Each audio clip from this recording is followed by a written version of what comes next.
Greetings and welcome to our series of weekly devotionals. This week we're taking a look at several lectionary readings for this upcoming Sunday, and offering some thoughts for reflection. And today we're going to look at the epistle reading, which is taken out of Paul's letter to the Thessalonians. And I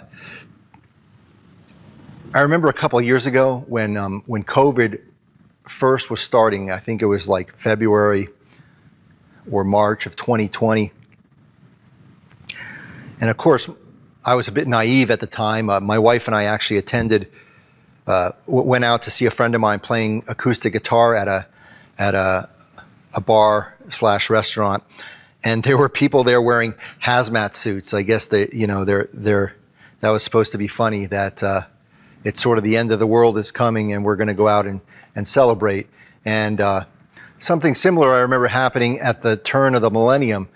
People had sort of Y2K parties where they were interviewed and said, if the world's going to end, I'm going to go out and have a good time and enjoy myself.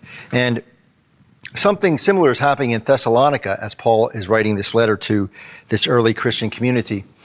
Many folks in that community believed that Jesus had already come, that Christ had already come, and so they thought to themselves, why bother? We don't have to be faithful to what Paul is teaching us and telling us to do.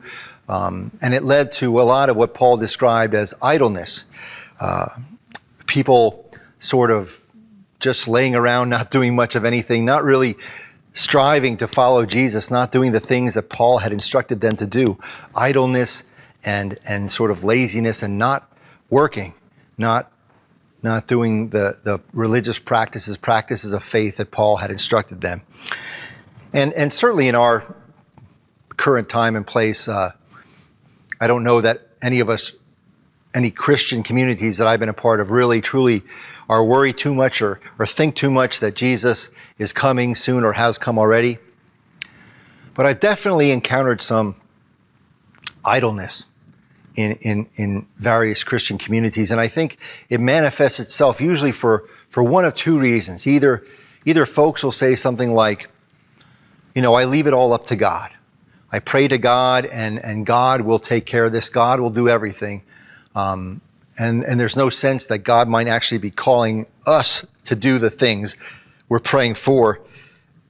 And the second reason is, I think folks, at least in the Christian communities I've been a part of, have often been very eager to let others do the work.